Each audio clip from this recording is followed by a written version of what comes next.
my discussion regarding the data security and ethics.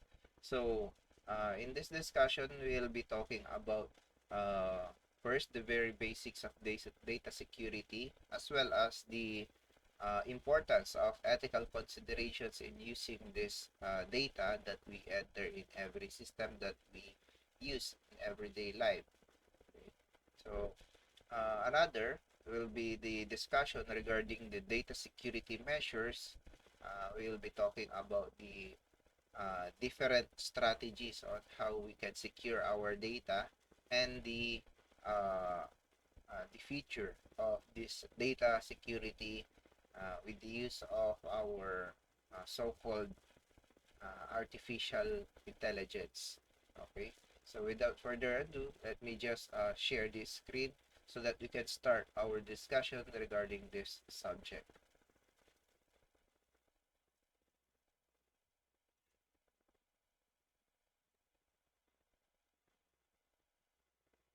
Okay, so as for the introduction, in today's digitally driven world, data has become a valuable asset even for an individual, okay? Not just for a company. Okay? So, it serves as the lifeblood of businesses, governments, and individuals alike. However, with great power comes great responsibility, as said by Uncle Ben in the Spider-Man. Uh, but with the use of data, the ethical considerations surrounding the data security have gained significant prominence in recent years. Okay, so uh, nowadays we always talk about what we got from the internet, what we got from our colleagues. Okay, so the data has been passed down from different layers in our society, and we can actually see the impact of these technologies in our lives. Okay? So, in an age where information flows freely across the digital landscape, the need for robust data security measures has never been greater. Okay, so every day we need to improve our security uh, or security measures for this data that we transfer or share every day. Okay? But it's not just about safeguarding the data. It's also about doing so ethically, because if we receive a data, okay, and we use that for a malicious purpose, then whatever the security measure that the sender uh, applied to that data, then there's no more room for a safety net. Okay?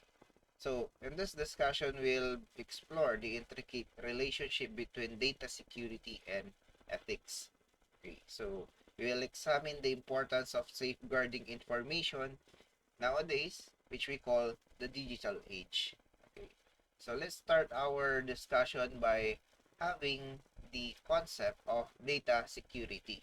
Okay, so data security is the practice of protecting digital data from unauthorized access, alteration, or destruction. Okay, so it's not all about getting data from another, or changing the data that you just received and then passing it to another. Okay, it's also concerned about the destruction of data. Most of us experience, uh, let's say, corruption of different files and unable to use it, okay, for an important purpose. Then we have to protect that data if that is very important. Okay? That document, that picture, or anything that you have in your computer systems, especially in different uh, management information systems. Okay. So it encompasses a wide range of technologies, processes, and practices designed to keep data safe from cyber threat. Okay, so we have different approach on how to secure our data. So the first one, or the most common or most basic yet vital element of data security, is of course strong password and authentication. Okay, so This serve as the first line of defense, okay, actually. And it is a defense against unauthorized access, because if you don't know the data, you are not authorized to view it or just distribute it, then you can actually use the data, okay.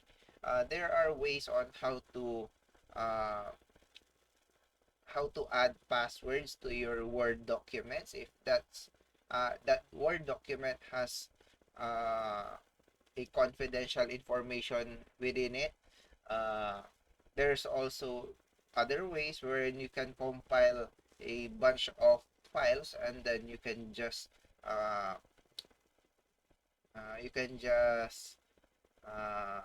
apply password protection to the compressed collection of file. Okay. So using a unique complex password and implementing multi-factor authentication, okay, adds an extra layer of security. For example, you have your Facebook. Yes, you do have your password there, but sometimes you also need the second layer, which is the two-factor authentication, or uh, the reminder, okay, that you receive if someone wants to, or just log into your Facebook account. For example, yes, my password is secure, but once that you knew my password, then everything comes loose. But with authentication, okay, even you know my password, if I haven't authorized or authenticated the login session, then you will be just blocked out by your login attempt. Okay, so that's another thing. That's authentication. Okay, so actually, this password and authentication is generally applied to every account management of different systems. Okay, even in businesses alike. So, uh, another measure wherein we can protect our data is what we call encryption. Okay? So, encryption is like a secret code, okay, for the data. Yes, you might view the file, but it's encrypted, or let's say formatted in the way that the sender and then the legit receiver of that information can decipher it. Okay, so it converts the information into an unreadable format. It may be a a another language, or another code, or let's say symbols, wherein only the sender and then the receiver understand each other. Okay, so that unreadable format, okay, will be deciphered using what we call decryption key. Okay, so in this practice, okay, even if someone gains access to encrypted data, it remains gibberish, or without the right to read the file, or uh, let's say you can understand everything in it because it's encrypted. Okay, it's rumbled, it's on different format, or different symbols, or what. Okay, rendering it useless to the hacker, or the unauthorized person that has the copy, or the file. Okay, because the file is encrypted. Okay, so uh, there are different topics regarding encryption. Okay, so but let's just focus on the surface layer of this discussion. Okay, so another would be the firewall. Okay, so firewall acts as digital barriers. Okay, wall. Okay, imagine a wall wherein uh, unauthorized access to another area of your file, or your network, okay, let's say network, will be remain uh, exclusive, okay, or it will have a feature wherein unauthorized connections will be blocked out. Okay, so it acts as a digital barriers, monitoring incoming and outgoing network traffic. So it's like a uh, guard. Okay. Okay. Imagine a security guard in the gate of the establishment. Okay.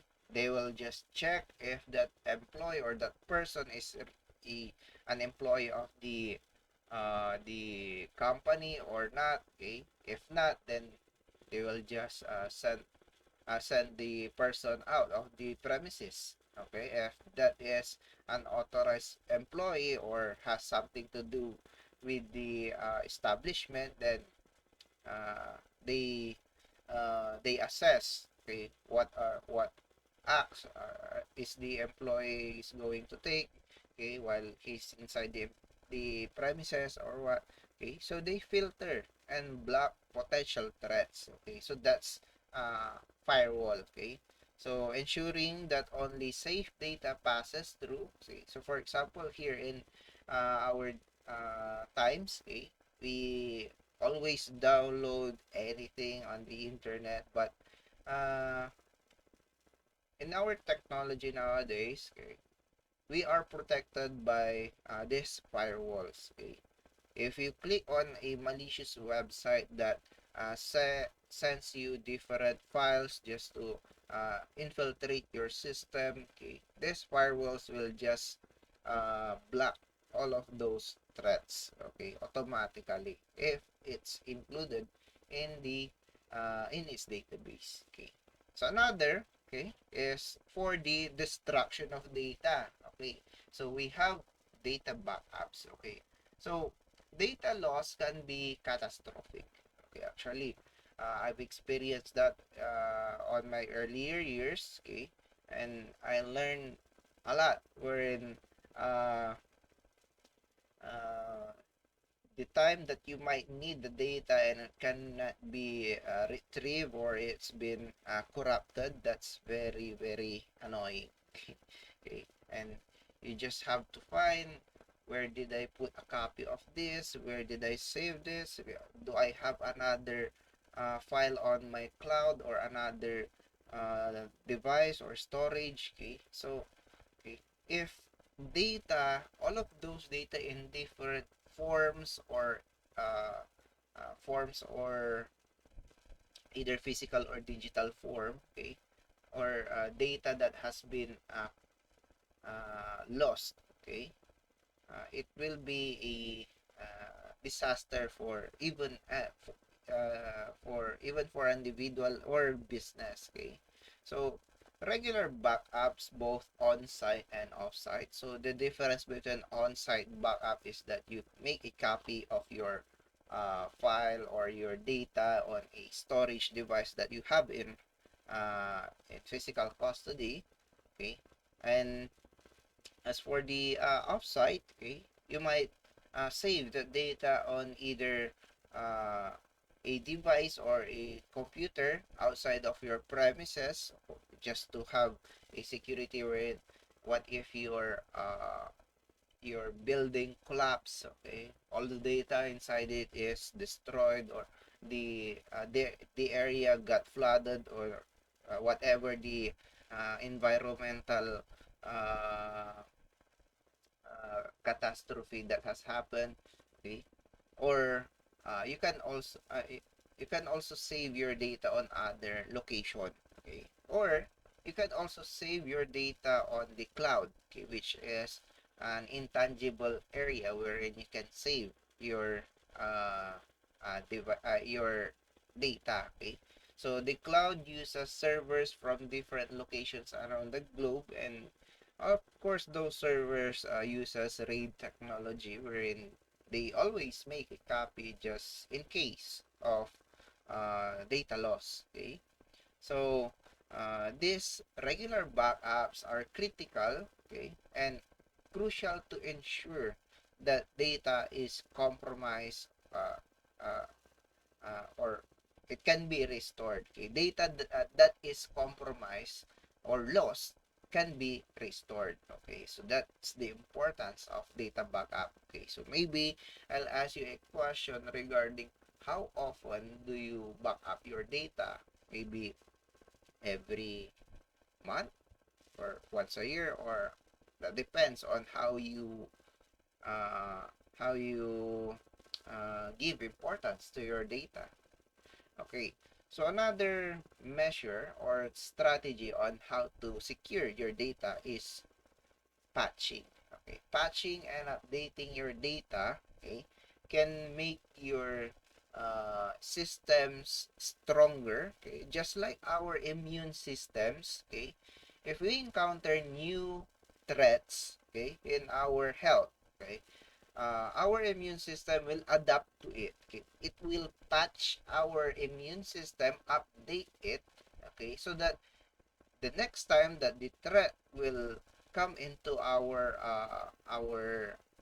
physical self, then of course uh, the immune system can get rid of it instantly. Okay, that's the same concept on data security. Okay, so software vulnerabilities are common entry to point of for hackers. Okay, so regular updating and patching those vulnerabilities, okay, helps close those let's say backdoors or other uh, holes for our system, okay, secure our data. Okay, so these are the most common practices that we can use to protect our our data. Okay, so uh in a simple analogy, okay, a data is really a uh, vital component of system. Okay, and with data security, okay, data security is very vital because it safeguards sensitive information from unauthorized access and ensures protection of individual privacy. Okay, so every user has what we call uh, uh, the right to protect their data. Okay. So now we'll be talking about ethics. Okay, the importance of ethics when it comes to data security. Okay, so one of the ethical considerations in that data security is the protection of privacy and individual rights. Okay, so here in the Philippines, we just formulated the Data Privacy Act of 2012. Okay, so or also known as the Republic Act 10173. Okay, so in this Data Privacy Act, it gives different access or different measures to protect the user's data. Okay, so we'll just talk about that later. Okay, so in an age where personal information is a valuable commodity, okay, respecting individuals' privacy is paramount. Okay, or very important.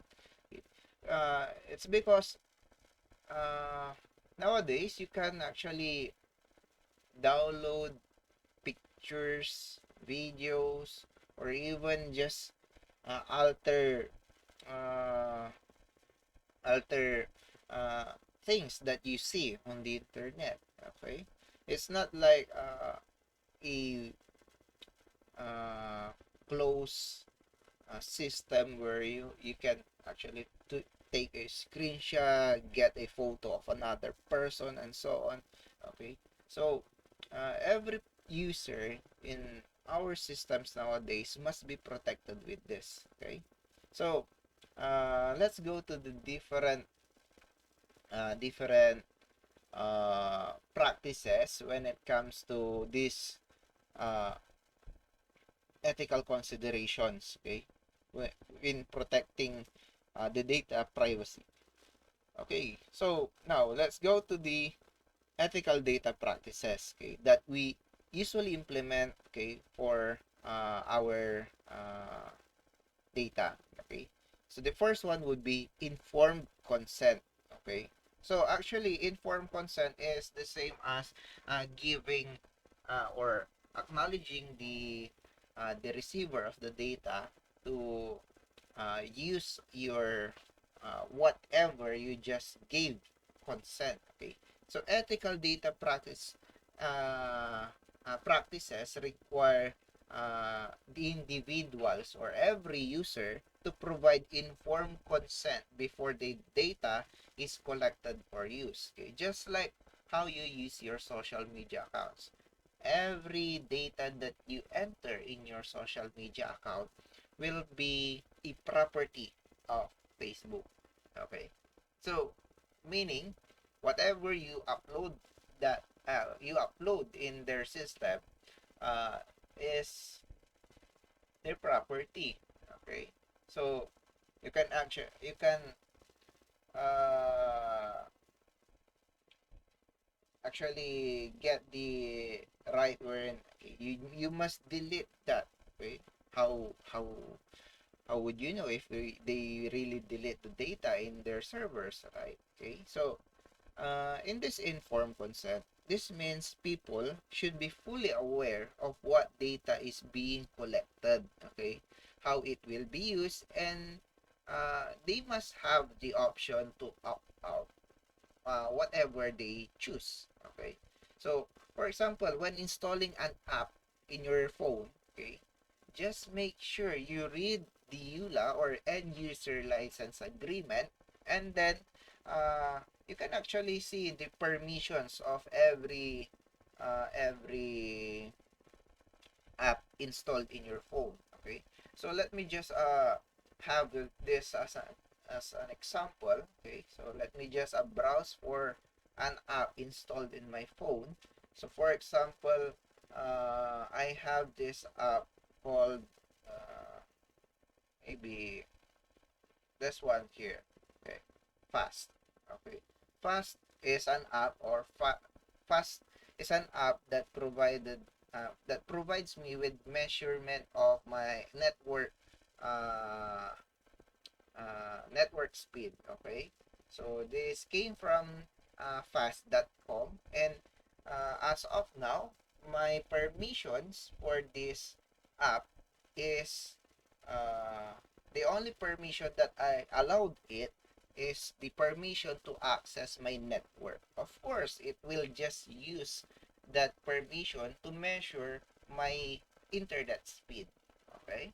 So, uh, if your app has other permissions other than what it is designed uh, to use. Okay, so for example, you have an app that uses your storage, your let's say your it can access your SMS, your calls, everything inside your phone. Then just double check it. If that is an app, let's say calculator, it doesn't need an access for your gallery. Okay, it doesn't need an access for your SMS or your calls or your contacts and everything inside it. It doesn't have to have an access on your let's say network connections because it's only a calculator. Okay, so meaning uh you must double check everything that you use and everything that you give out, okay, from your personal data. Okay, that is informed consent. Okay, even by agreeing in EULA, you just gave the developer the access to whatever is included in that EULA or end user license agreement. Okay, so actually informed consent is really a an agreement, okay, between the user and the developer or the system that uses the data that will be collected later on. Okay, so uh, in this practice, okay, you just you just collect. If you are the developer, you just collect the consent. Whatever data that you collect will be on their permission, okay, or will be uh, considered as uh, authorized to be collected. Okay. So another practice that uh, has an ethical consideration is the what we call data minimization or minimization. Okay, sorry.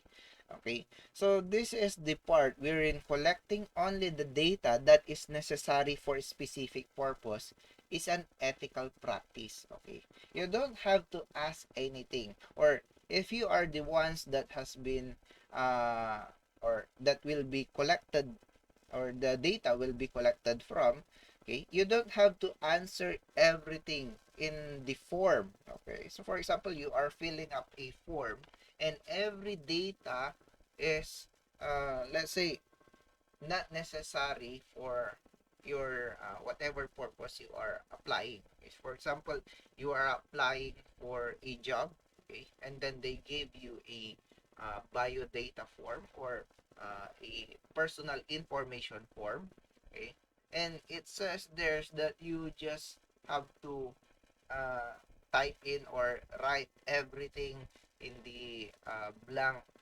spaces for every item. Okay. If that form uh, asks for other personal matters, okay, that is not really relevant for whatever purpose in uh, your application, then that should not be collected. Okay, data should not be collected indiscriminately or excessively. That's data minimization. Okay, so you just collect whatever is needed. Okay, or if you are a user and you are using a an app or a system, okay, just make sure that you just give the data that is nece- uh, necessary for the operation or the process that you will be doing. Okay, you don't have to fill up everything. That's why uh, we classify data into required and not required data. Okay? So not required data is those of sensitive information that is not needed for the operations of transforming data into information. Okay. So another practice in ethical consideration is what we call the transparency and accountability. Okay. So every organization must be transparent about their data handling practices. What do they do with it? How do they process it? And what is the output after that process? Okay. So, uh, if you collect data, you must inform your users. Okay. If someone collects data from you, you must be informed. Okay, on what they will do with it, and if something comes up, okay, you will be on the priority on let's say uh, priority wherein you can just do something about the problem at hand. Okay, so this includes individuals about the data, informing individuals, okay, about data breaches, and uh, they will be informed promptly and honestly. Okay, that's why we call it transparent. Okay, so for example, we have a breach on server, blah blah blah, and then uh, the user or the data from different users are affected. Okay, so you must uh, be accountable for the data loss or data breach for that, and then you just have to make a solution. And then, of course, you must inform these individuals. Okay? So, for example, we have a breach on the system, and then all operations must be halted immediately. Okay, that's transparency. It's not like hiding about something that you just made a mistake and so on. Okay, so actually, this transparency includes the security safeguard, data breach reporting, and accountability for misuse. So, for example, a person has uh, or got an access to a sensitive information, then you must deal with it.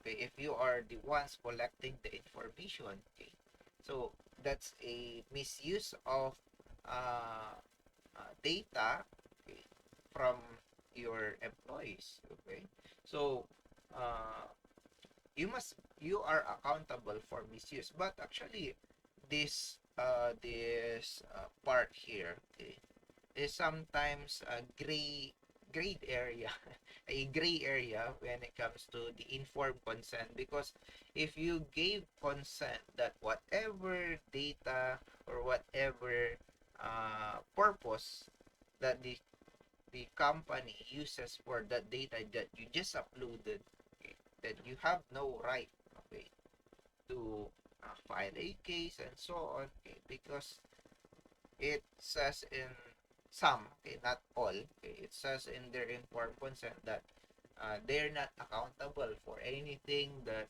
uh, might be on digital harm or might have an impact for the user. Okay, so actually this tree here, okay, must be checked on the informed consent. Okay, if this three here, this transparency and accountability is not actually present in the informed consent, then you uh, just have to think about using that system or that app.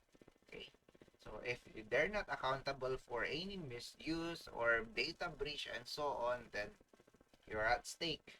Okay, so uh, and you don't they don't really care for whatever might happen. Okay, so another practice in ethical data consideration is what we call the data portability, okay, or the data portability control, sorry. Okay, so uh, in this controls are other word for access or access. I know rules. Okay, rules or protocols that are applied to make sure everything is in control. Okay, so data portability. Okay, the in this discussion, individuals should have the right to access their data and in some cases transfer it to another services. Maybe they can just move out the data from another and so on, just like how you back up your data in your social media accounts. Okay, if you want to delete your social media, you can download everything that you just uploaded and then just delete your social media account forever and so on. Okay, but you still have your data because it's portable. Okay, you can download it, okay, if you need it. Okay. So uh, this empowers individuals to have more control over their information. Okay? It's not like, okay, you want to get your data, you just go to the headquarters and then ask for permissions.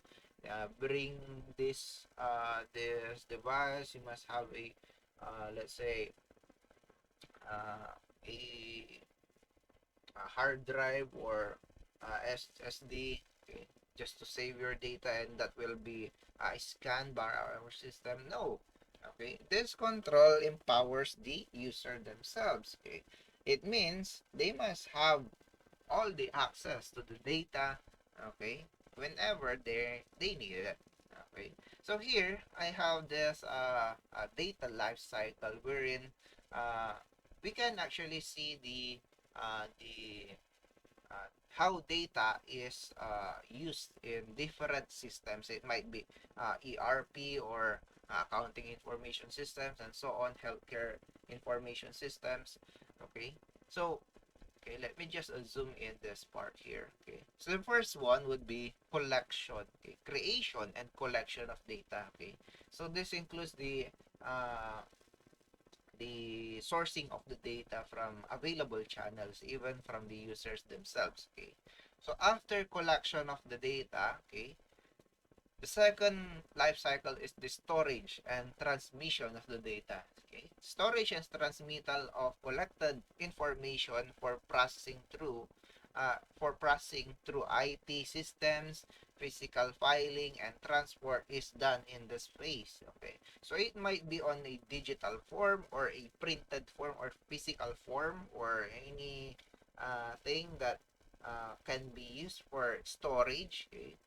It will be printed out and then stored in a filing cabinet and transported, just like how our uh, election here in the Philippines. Okay, we have a physical form of the data, which is the votation sheet that you just used, and then after scanning that using the Comelec PICOS machine, okay, it will convert those shades into digital form, okay, indicating that you just voted for this candidate and so on.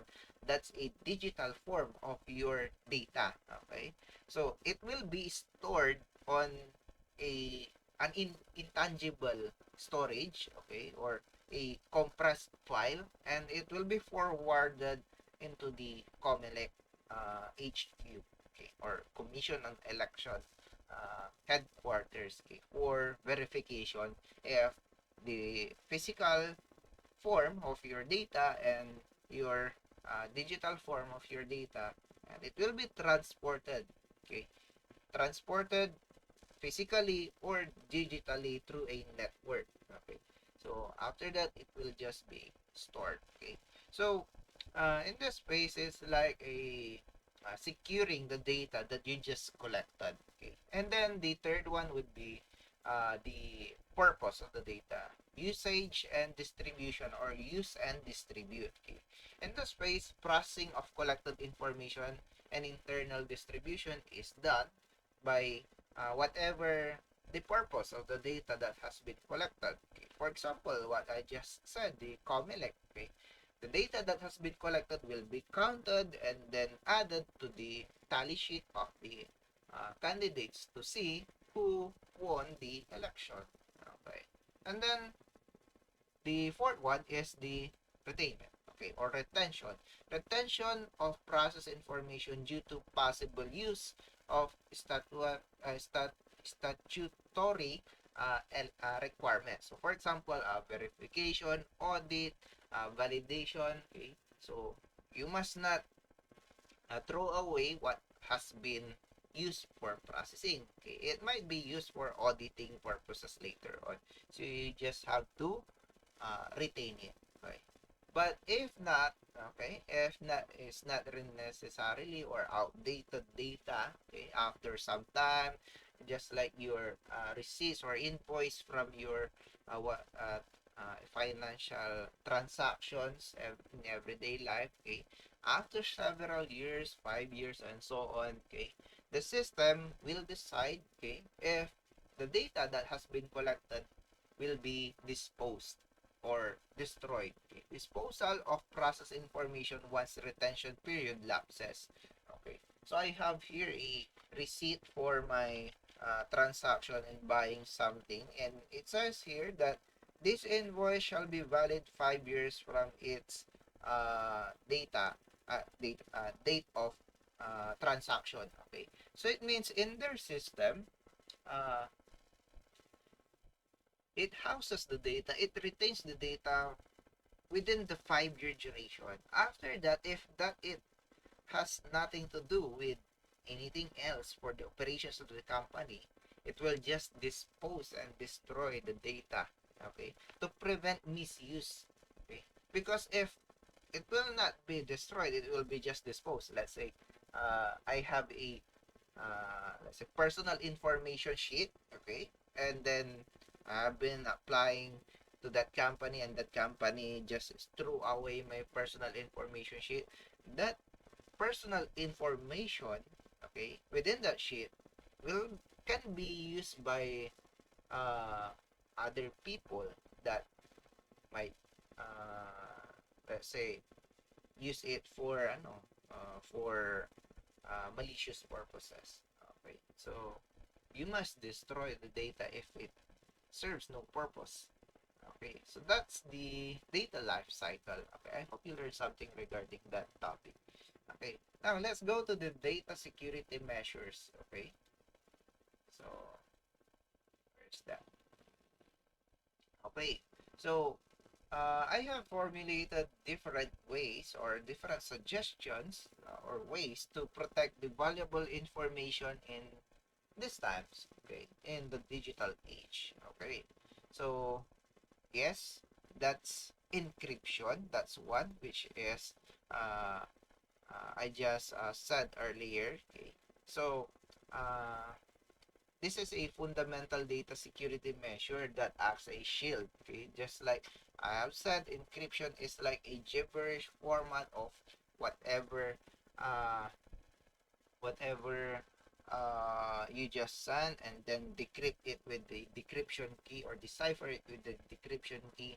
Okay, so that's one. Okay, so another is the access control. Okay, so lately I just said that password and authentication. Okay, it's different from those two. Okay, access control is like giving out uh, the power, okay, to either uh, either edit or just view the file or view the whatever information inside the file. Okay, so in access control it has different uh, uh, let's say form. Okay, access control uh, is actually uh, security measure, okay, that restricts who can access data, in who can edit the data, and who can distribute the data. Okay, so it ensures that only authorized individuals or systems can view or modify information. So for example, you have an employee which is a part of the purchasing department, then every operation in that purchasing department uh, can be not uh, can be assigned to that person. Okay? That depends on his or her let's say role. Okay, so in this access control we can uh, distribute the different layers that we can use. Okay, so the first one would be user authentication. Okay, so this control, okay, requires individuals to prove their identity through various methods. Okay, so for example, in user authentication of your let's say daily time record. Okay, uh, in the earlier times we use bandy clock, okay, wherein you can just have your DTR or daily time record, and then just push it in the machine and it will print out. Okay, what happens if your friend, okay, just pick up your DTR and then just put it in the machine even if you are not there? Okay, then that's a falsified information. Okay, so in uh in a user access to a file, okay, you can't just give away information without knowing who is that person who wants to access the file. Okay, so these methods includes either username and password, which is very typical, but nowadays we use biometrics. Okay, RFID cards or smart cards. Okay, we also use retinal scan. Okay, or voice authentication for different uh, things that is really sensitive for other purposes. Okay, so authentication gives the persons listed the the it's not a right. Okay, it gives them the control, okay, to either uh, view or have an access on whatever information. Okay, and that is their responsibility actually. Okay, so if there's a leakage, then every user who has uh, let's say authentication on that particular information will be subjected for questioning. Okay. So another is role-based access. Okay. So it is different from user authentication because role-based access requires the individual, okay, to have a role within the organization and should have a different level of access, and they will not be questioned out if that is related to their role, unlike user authentication that every time you open your file, okay, you must have your fingerprint just like your phone. Okay, so if someone has a role, okay, or it's part of their job, okay, then uh, the data for that person will be available. Okay, so for example, and let's say HR manager, okay, should have the access to employee records, but a regular worker or a regular employee which is not on the human resource department will not have the access to those employee records. Okay, so that is role-based access. It gives the privilege, okay, or it gives the right to that person, okay, which has the role for that particular operation to view the information needed. Okay, so that's a role-based access control. Okay, so another is the permission and privileges. Okay, so permissions and privileges, okay, in this control, okay, the users are granted specific permissions and privileges based on their role, and sometimes over a period of time only. Okay, so for example, uh, the the person in charge is not actually present or cannot perform his duties, so they gave the permission to another person, okay, for a specific period of time only. Okay, this ensures that they can perform their tasks without accessing uh, sensitive data for anyone unnecessarily. Okay, so it means giving out the permission to someone or a specific person, okay, in a period of time. Okay, after that, then uh, he has no more access to those files, or not anyone, okay, can access the file. Okay, another is regular auditing, okay, or self-checking. Okay, so uh, in our time, okay, we don't usually perform this auditing to ourselves. Okay, actually this is a proactive data security measure. Okay, it helps maintain data integrity and security. Okay, for example, you have a sensitive document, you just check, okay, if everything inside it is correct. Okay, what happens if you don't actually verify everything inside it? Okay, a hacker, okay, for this is just a scenario. Okay, a hacker gained access to that file and then altered some let's say agreements there. Okay, it says there that uh, Mr. Blah blah blah will have access to anything, and then you didn't audit it or you didn't verify it, okay, regularly, okay, and then you just sign it approve, uh, then there's uh,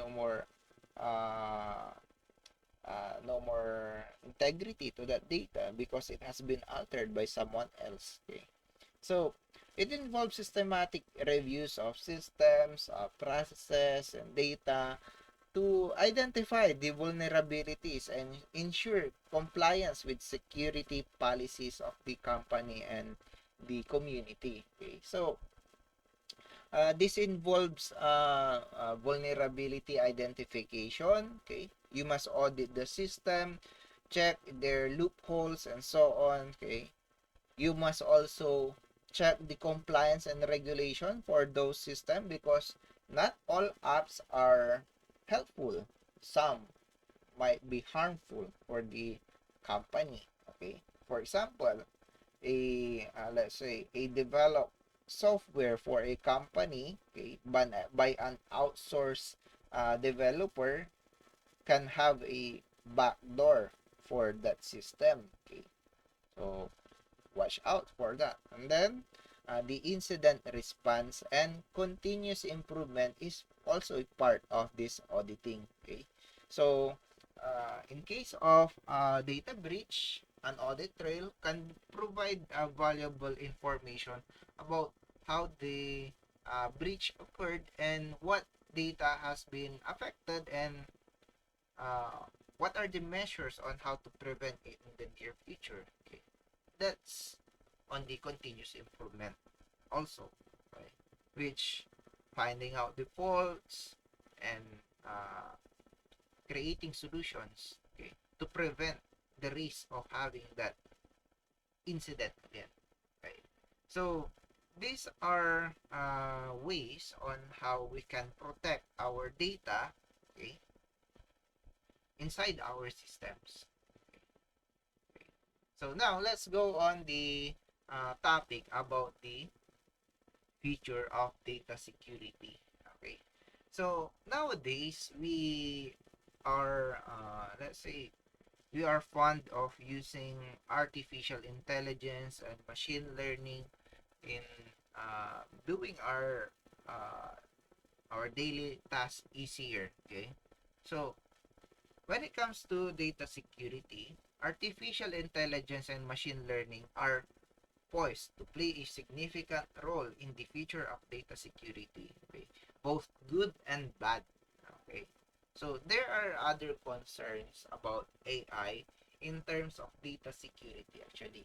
Okay, so let me just have this good and bad side for everything listed here. Okay, so first, threat detection. Okay, so AI or uh, uh, artificial intelligence can analyze vast data sets in real time. Okay, identifying patterns and anomalies that might go unnoticed by human analysts. Okay, okay. Real time, not it's not like a uh, reactive actions by human. Okay, once that it happened, then here comes our software engineers just to solve the problem. AI can uh, detect the patterns, okay, whatever is happening, and then, oh, I know this, just block it. Okay, that's a proactive approach, okay, that an AI can enhance in threat detection, but it can also be used for uh, let's say it can also be used for identifying vulnerabilities. Okay, so you can use the AI to check your system or a system of another company. Okay, detect or identify its weak points and then try to access it. Okay, so that's a very harmful way, okay, in using AI for vulnerability identification. Okay. Another is automation. Okay. Okay. Automation can respond to threats swiftly, okay, using AI. It minimizes the time it takes to mitigate the risk. Okay. So, automated incident response can be a game changer in a business scenario. So, for example, we have here a data breach. Automatically, it will lock out every information. Okay. Once that it detected that the first layer of security has been breached, every data will be locked out by the AI. Okay. So that's automation. It doesn't need to have, okay, someone just gain access to our facility. Okay. We, we, we will be sending a group of people who will be surrounding the area, blah blah blah. No, in AI, it will just automate everything to mitigate the risk of having a data uh, uh, illegal data distribution. Okay? It will lock out everything. Okay. And then another is the negative part of this automation is, of course, too much control. Okay, you can actually uh, control the AI. Okay, if it you can actually let's say you can reason with AI because it has rules bound to its actions. Okay, not like a person that you can just reason out, give your opinion, and then convince that person. Okay, so automation is all about rules applied to the AI. Okay, and then we also have adversarial AI. Okay, what is adversarial AI?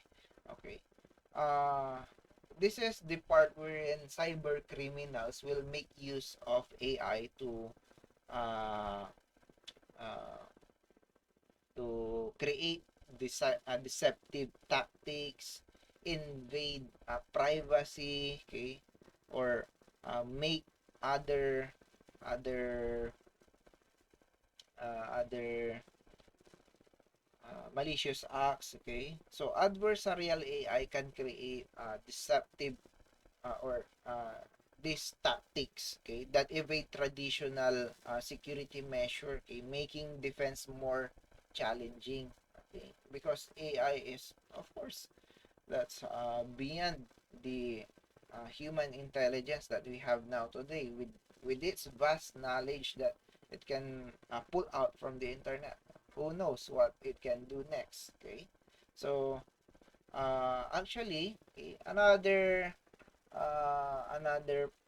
threat of this AI is what we call the privacy concerns. Okay, and privacy, okay, you can use the AI to gain access to anything. Okay, even for the surveillance, data analysis, which is found in the internet. Okay, so it raises ethical and privacy concerns, okay, striking the right balance between security and individual privacy. Okay, so actually, nowadays, using machine learning or artificial intelligence, you can actually put your face to anyone else or any video there. Okay, so uh, the privacy of someone's face is at stake. So let me just give this an example. Okay, maybe I'll just create something. Okay, so for example, I'll be using a photo of someone. Okay, maybe uh, I'll just Google here who is uh, someone that you are familiar with. Maybe uh,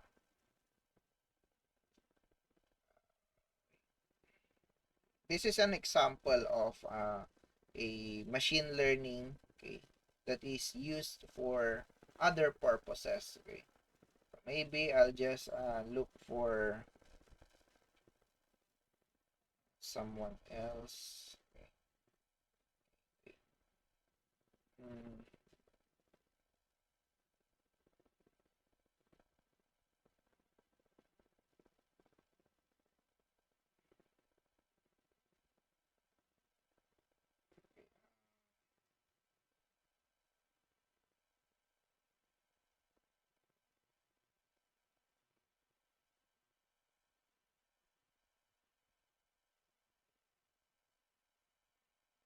okay, actually, this really takes time because I'm doing what they call a deep fake, okay, or creating your face in uh, in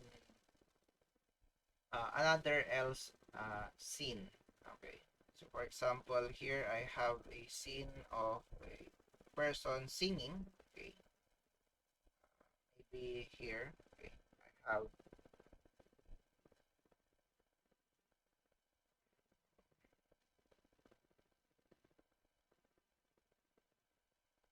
Justin Bieber. Okay, wait.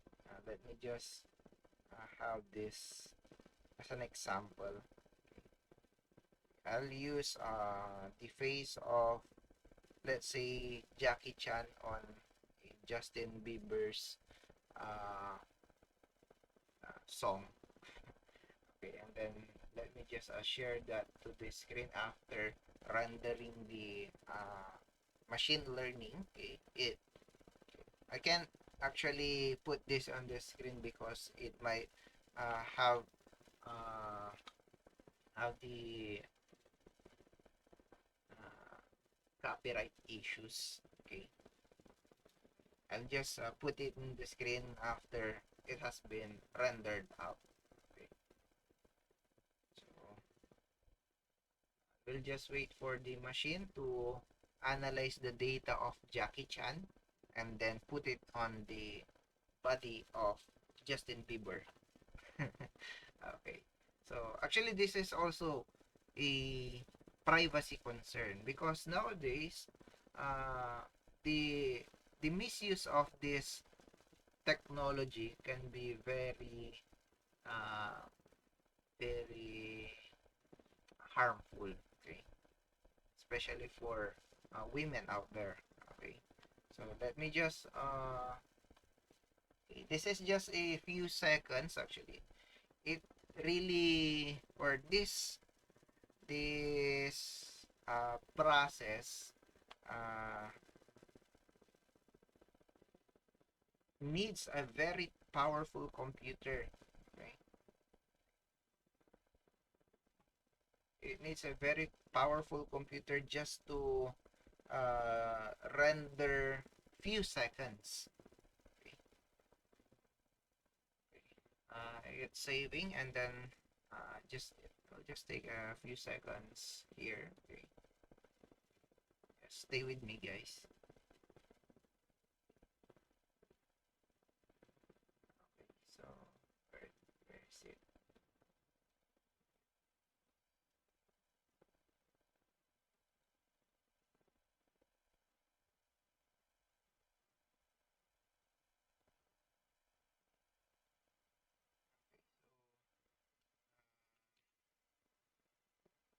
Just show it to you now. Okay, the ones that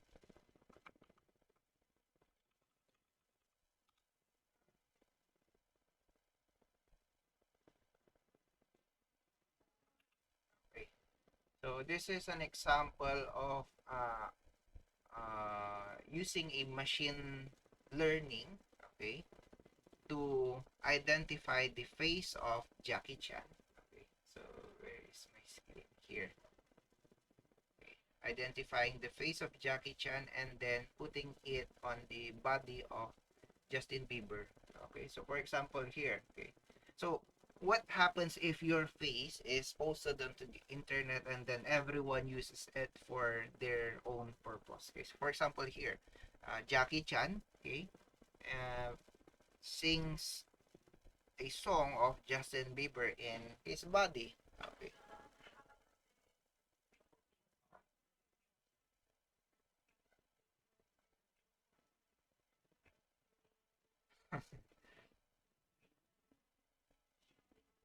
Okay. So this is a the use of AI. Okay. Oh, sorry. It's okay. Okay. So let me just close that one here. Okay.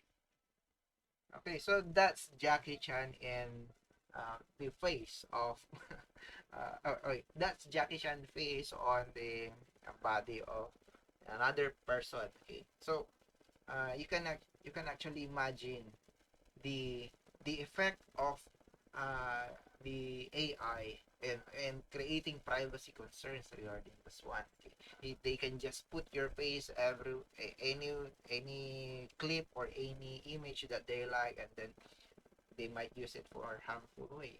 Okay, so I just hope that the proper usage of AI and machine learning will be put in place rather than for malicious intent. Okay, so the ones that I have just gave an example is uh, it requires you a very powerful computer. Okay, if you want to create a clip, minute long or what, it will take up a lot. Okay, so the clip that uh, I just rendered, okay, cost me a lot of power, computing power in my server here, and then my graphics card. Okay, so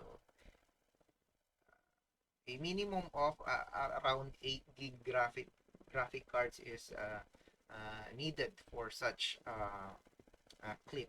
Okay, so uh, actually it is used for CGI purposes, but nowadays artificial intelligence can actually create scenes like that.